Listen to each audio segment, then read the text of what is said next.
today's video, I'm going to start with chapter 2. Enjoy the video. Till left us early in September to return to Meridian. We saw him off on the 5 o'clock bus, and I was miserable without him until it occurred to me that I would be starting to school in a week. I never looked forward more to anything in my life. Hours of winter time had found me in the treehouse looking over at the schoolyard, spying on multitudes of children through a two-power telescope. Jim had given me learning the games, following Jim's red jacket through wriggling circles of blind man's puff, secretly sharing their misfortunes and minor victories. I longed to join them. Jim condescended me to take me to school the first day, a job usually done by one's parents, but Erica's had to say. Jim would be delighted to show me where my room was. I think some money changed hands in this transaction, for as we trotted around the corner past the Radley place, I heard an unfamiliar jingle in Jim's pockets. When we slowed to our walk at the edge of the schoolyard, Jim was careful to explain that during school hours I was not to bother him. I was not to approach him with requests to enact a chapter of Tarzan and the Ant-Men, to embarrass him with the references to his private life, or tag along behind him at the recess and noon. I was to stick with the first grade, and he would stick with the fifth. In short, I was to leave him alone. You mean we can't play anymore? I asked. We'll do like we always do at home, he said, but you'll see, school's different. It certainly was. Before the first morning was over, Miss Caroline Fisher, our teacher, hauled me up to the front of the room and patted the palm of my hand with a ruler and made me stand in the corner until noon. Miss Caroline was no more than 21. She had bright auburn hair, pink cheeks, and wore crimson fingernail polish. She also wore high-heeled pumps and a red and white striped dress. She looked and smelled like a peppermint drop. She boarded across the street, one door down from us, in Miss Maudie Atkinson's upstairs front room, and when Miss Maudie introduced us to her, Jim was in a haze for days. Miss Caroline printed her name on the blackboard and said, "This says I am Miss Caroline Fisher. I am from North Alabama, from Winston County." The class murmured apprehensively. Would she prove to harbor her share of the peculiarities indigenous to that region? When Alabama seceded from the Union on January 11, 1861, Winston County seceded from Alabama, and every child in Macomb County knew it. North Alabama was full of liquor interests, big mules, steel companies, Republicans, professors, and other persons of no background. Miss Caroline began the day by reading us a story about cats. The cats had long conversations with one another. They wore cunning little clothes and lived in a warm house beneath a kitchen stove. By the time Mrs. Cat called the drugstore for an order of chocolate, malted mice, the glass was wriggling like a bucket full of catawa worms. Miss Caroline seemed unaware that the ragged denim shirt and flour sack skirted first grade. Most of them had chopped cotton and fed hogs from the time they were able to walk, were immune to imaginative literature. Miss Caroline came to the end of the story and said, "Oh, oh my, wasn't that nice?" Then she went to the blackboard and printed the alphabet in enormous square capitals, turned to the class and asked, "Does anybody know what these are?" Everybody did. Most of the first grade had failed it last year. I suppose she chose me because she knew my name. As I read the alphabet, a faint line appeared between her eyebrows, and after making me read most of my first reader and the stock market quotations from the mobile register aloud, she discovered that I was literate and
with a fresh mind.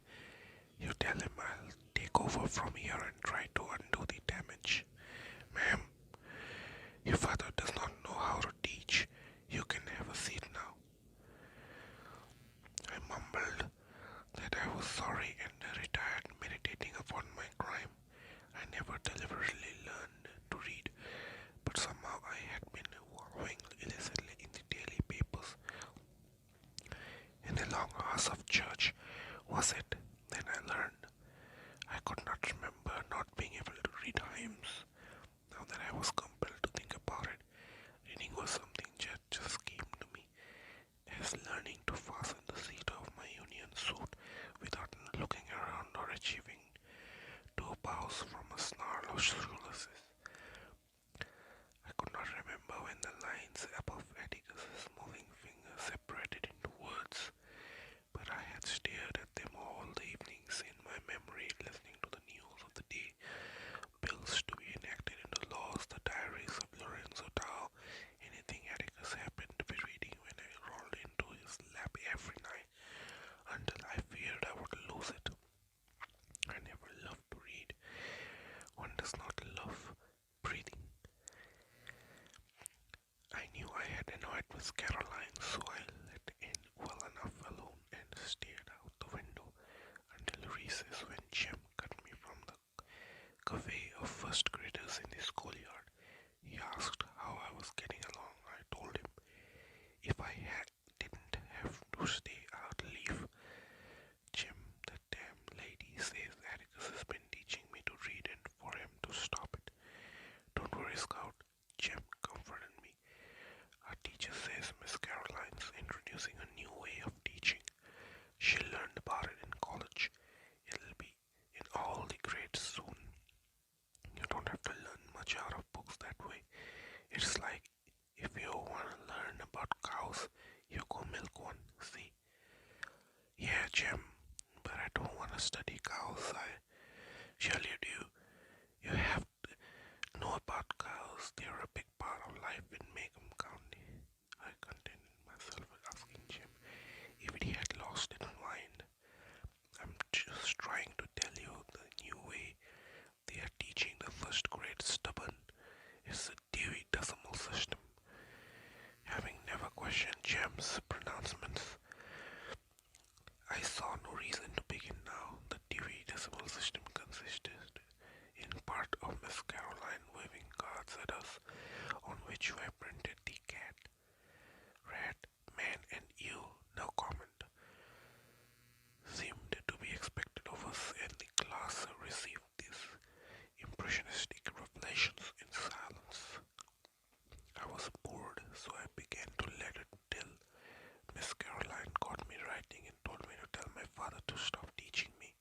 Besides, she said, we don't write in the first grade, we print. You won't learn to write until you are in the third grade.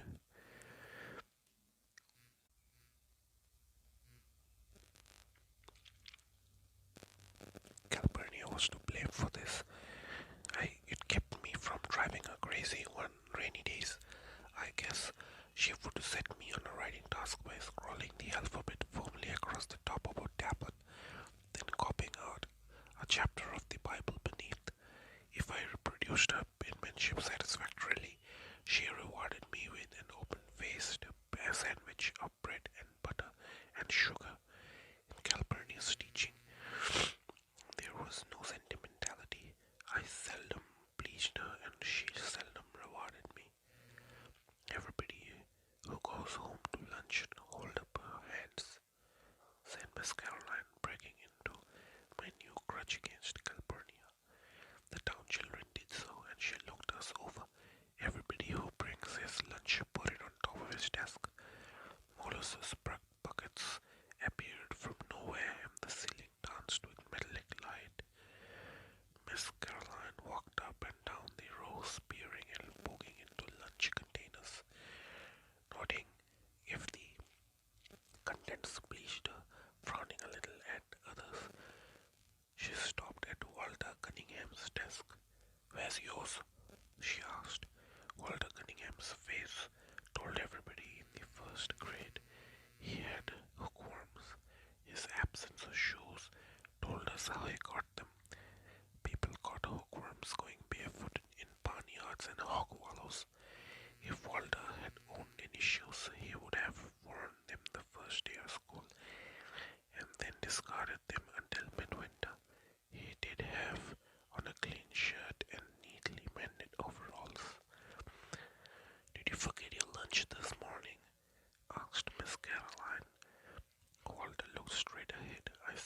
muscle jump in his skinny jaw. Did you forget it this morning? Asked Miss Caroline. Walter's jaw twitched again. You, you finally mumbled. Miss Caroline went to her desk and opened her purse. Here's a quarter.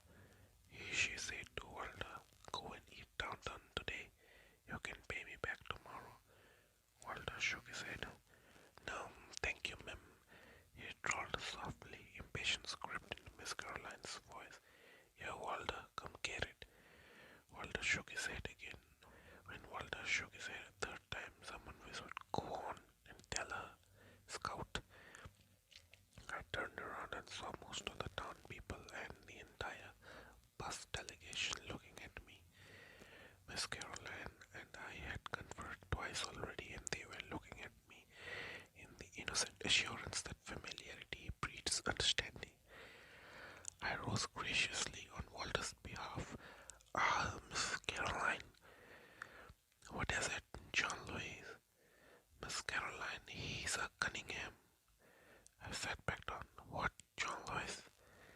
I thought I had made things sufficiently clear. I was clear enough to the rest of us. Walter Cunningham was sitting there lying his head off. He didn't forget his lunch. He didn't have any. He had none today, nor would he have any tomorrow or the next day. He had probably never seen three quarters together at the same time in his life. I tried again. Walter's one of the Cunninghams, Miss Caroline. I beg your pardon, John Louis. That's okay, ma'am. You'll get to know all the county folks over time. The Cunninghams never took anything they can't pay back. No church baskets and no script stamps. They never took anything off of anybody, and they get along on what they have. They don't have much, but they get along on it. My special knowledge of the Cunningham tribe, one branch that is, was gained from events of last winter. Walter's father was one of Atticus's clients. After a dreary conversation in our living room one night about his entailment, before Mr. Cunningham left, he said, Mr. Finch, I don't know when I'll ever be able to pay you. Let that be the least of your worries, Walter, Atticus said. When I asked Jim what entailment was, and Jim described it as a condition of having your tail in a crack, I asked Atticus if Mr. Cunningham would ever pay us. Not in money, Atticus said, but before the year's out, I'll have been paid. You watch. We watched. One morning, Jim and I found a load of stove wood in the backyard. Later, a sack of hickory nuts appeared on the back steps. With Christmas came a crate of smilax and holly. That spring, when we found a crocus sack full of turnip greens, Atticus said Mr. Cunningham haven't paid. More than paid him. Why does he pay you like that? I asked. Because that's the only way he can pay me. He has no money. Are we poor, Atticus? Atticus nodded. We are indeed. Jim's nose wrinkled. Are we as poor as the Cunninghams? Not exactly. The Cunninghams are country folks, farmers, and the crash hit them hardest. Atticus said professional people were poor because the farmers were poor, as Macomb County was farm country. Nickels and dimes were hard to come by for doctors and dentists and lawyers. Entailment was only a part of Mr. Cunningham's vexations. The acres not entailed were mortgaged to held, and the little cash he had went to interest.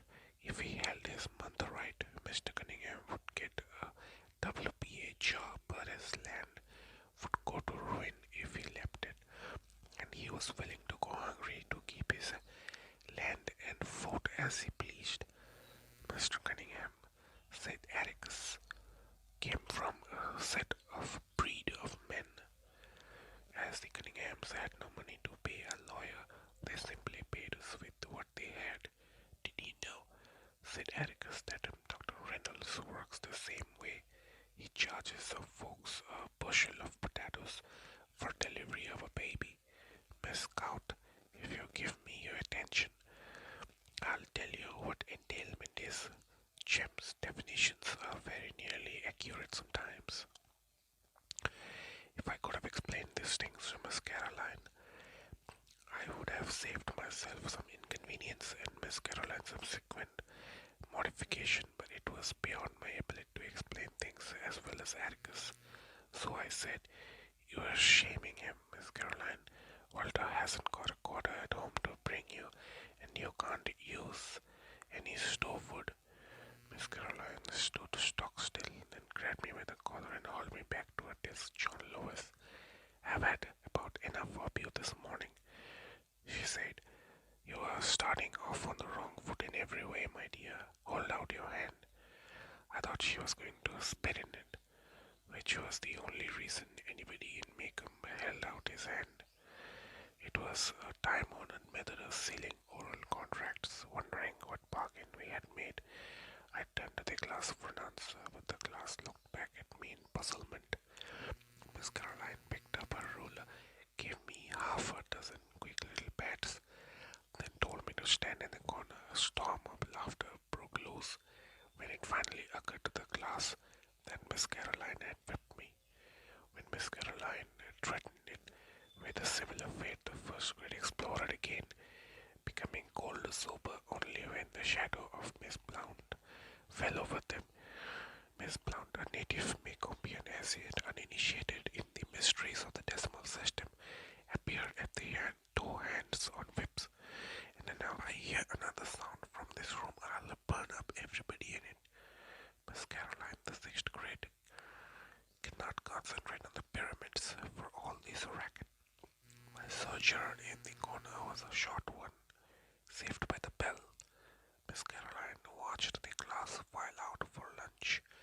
As I was the last to leave, I saw her sink down into her chair and bury her head in her arms. Had her conduct been more friendly toward me, I would have felt sorry for her.